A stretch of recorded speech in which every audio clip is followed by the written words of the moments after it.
Takže ahoj, vítám vás všechny na mém kanále Deníček schizofreničky.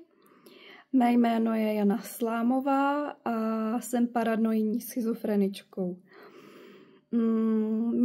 Mimo jiné mě doprovází i deprese a úzkosti.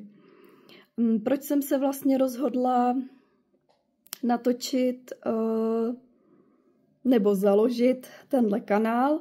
Je to z toho důvodu, že do dneška i v dnešní době lidi tápou, co to schizofrenie je.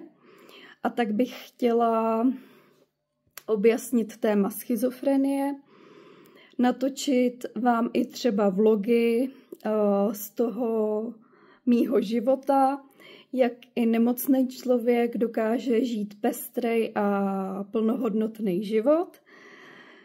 A máte se na to těšit. A jsem sama zvědavá, kam tenhle kanál povede. Určitě budu ráda za zpětnou vazbu, za vaše otázky. Můžeme udělat speciální video na otázky. Budu ráda za každý podnět, co od vás dostanu. A takže vítejte moc a budu ráda za jakoukoliv zpětnou vazbu a mějte se zatím moc hezky. Tak ahoj.